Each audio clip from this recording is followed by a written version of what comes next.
Hi, I'm Ed Sperling. I'm the editor-in-chief of System Level Design. I'm here with Prasad Subramaniam from eSilicon, Mac McNamara from Cadence, Ravi Varadarajan from Atrenta, Yvonne Zurian from Synopsys, and Juan Ray from Intergraphics. Juan, as we move forward down the Moore's Law roadmap, and as we move into stacking of die, we're dealing with a lot more complexity than we have in the past. How do we deal with all this stuff? What do we have to do that we haven't done so far? Well, a few things.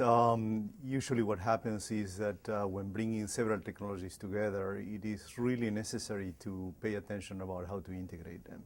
So part of it is that we need tools that need to play everywhere. That essentially means that they need to be able to be certified by pretty much every manufacturer. The tools need to be also integrated such that they play with any environment in which the many different designers that are going to be working with or bringing their different IPs that need to make sure that they get, for example, verified properly. So all this brings needs on those tools that didn't exist before. Going from the simplest one of being able to deal with multiple different design databases with different technologies to much more complicated things that are even in the research phase at this moment, such as a good understanding about how the interposer is going to be behaving through frequency and the through-silicon vias are going to be behaving through frequency. Do we need to develop new tools, or is it a matter of tweaking the ones that exist now? It's a matter of extending the ones that exist. There is a lot of things that need to be added. For example, and it is not just in the tools, it's also related to the way that the whole ecosystem works. So on functionality of the tools, given that we're bringing new technology, typically in order to get the best advantages, you need to go to the most advanced nodes. You need to deal with more capacity, more performance, and more functionality in those tools. On the other side, when you actually look into how to integrate the things and bring in new IP that needs to be verified, the IP provider may have certified and actually got a waiver from the manufacturer to be able to get that thing manufactured because they know that works in the way that it's supposed to. But the people that are integrating these in their own designs need to get the whole information. And so the whole ecosystem needs to understand that and understand how to deal with that information. There is a lot of trends towards seeing the need that people that are on the manufacturing side understand what the designers intended to do with those components. And so that brings quite a bit of, again, extensions into extended existing tools. Yvonne, we are dealing with some incredible complexity in the industry. It's just getting harder and harder at every node. There are more pieces. There's a lot more IP coming in. How do we deal with that, and what's that going to do to the design process? So using IPs is common to us already. We have used IPs for some time. However, the IPs started to become more complex. So we're starting to use more complex types of IPs, and we'll move ahead with even further complexity by using subsystems. So it's the building blocks that are becoming naturally a little bit bigger at every stage. We started with gates, we move up, and we're going towards subsystems. So that is natural. What is important, though, is that we shouldn't look at this as just design reuse. We should look at it as blocks, whether they're IPs or subsystems, that have been proven, that have been already tried, that are silicon proven, that are manufacturable, debuggable, testable. The yield of it is somewhat guaranteed. So a complete package of that is important. Just a piece of design will not be sufficient. Are the tools in place to make sure that that all happens? I mean, we've got a lot of standards out there in IP. We've got a lot of unknowns in IP that are coming in because it's not all Synopsys IP or Cadence IP or ARM. It's a lot of different companies. Yeah, that is why the standards are important. Standards are important in order to be able to get IPs from various sources, to pull them together nicely. And those standards will allow you to do the handshakes between the IP user and the IP provider.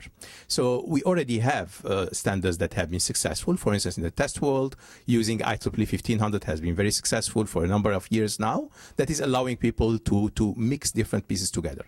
But is that sufficient? I think you need more than that. You need system-level tools to pull the pieces together and allow you to explore the different capabilities, to explore the different issues that you may have, architecturally, design-wise. So design exploration using virtual prototyping is very important. So I think hand in hand with the IPs, you need to have necessary system-oriented tools. And as we move into stack die, those subsystems very well may be separate die, right? Absolutely. Absolutely. It can be separate dies, and therefore there comes the issue of how to interoperate between the dies in every aspect, from a functionality point of view, all the way post-manufacturing to ensure that the health of that stack die is good. Therefore, again, we need to have standards there because those dies would come from different sources. And to operate dies from different sources together, they need to be able to talk to each other. For instance, we're developing some testability standards now that can operate between the dies as well. Mac, we're dealing with some incredible complexity as we move forward. How do we get there, and what challenges are we facing as an industry? The challenges are taming this complexity, and it reaches across many levels. We're getting IP more and more from other people. We have to understand what it does and how we can use it most effectively.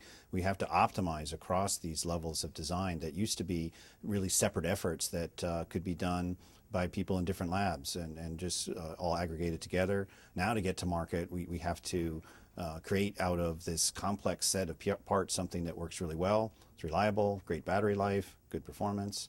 So it's a cross-domain optimization problem with parts coming from many different people.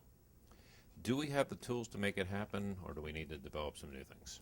There's going to be need for more tools, and some of these are extraction, where we need to get the information from the lower level IPs and gather this in a form automatically that can be used by higher level systems to then do some of the trade-offs necessary to make very good devices. And standards are needed here as well, to extract that information, but also the tools to get the information and put it in a format that can be used by the higher level tools.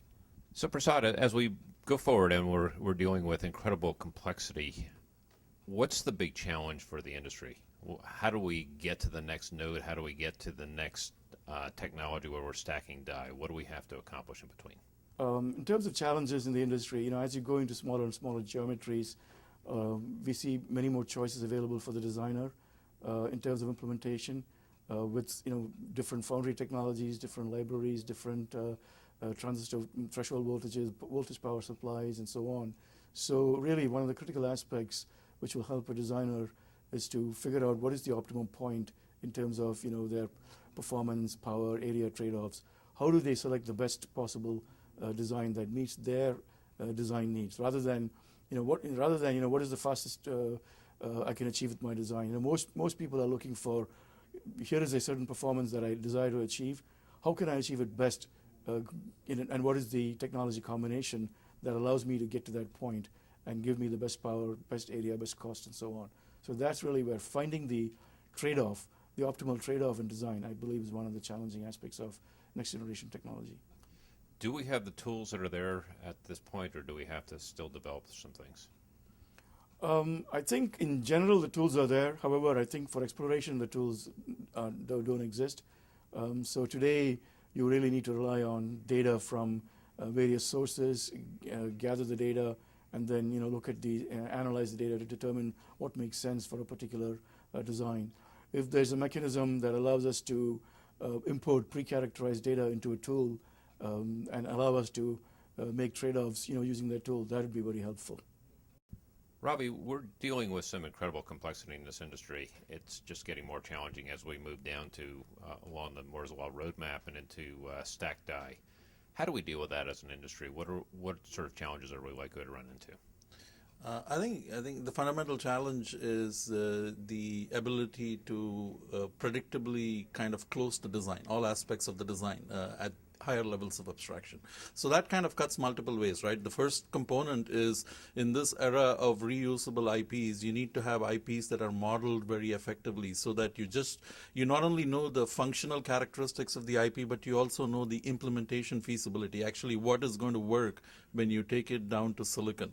And the second aspect is really for a front-end designer who is exploring these different options of how to put together that SoC, being able to have enough confidence in the architectural exploration decisions that are being made. So this is what I kind of roughly term as global design closure, the ability to close on all aspects of the design, right from area, from timing, from congestion, from routability, and being able to have enough confidence that when you go down into the detailed backend, those are implementable. Do we have the tools to do that now, or does a lot still have to be developed? I largely believe the tools exist today. It's really methodology. I mean, how you use those tools. Instead of using those place and route tools at the detailed backend, how can I use them up in the front end to do efficient architectural exploration? So I really believe that you don't need any major retooling to deal with this complexity, but it's more how you use these tools, how do you present a methodology, how do you kind of fill the gaps in areas that needs a little bit more attention.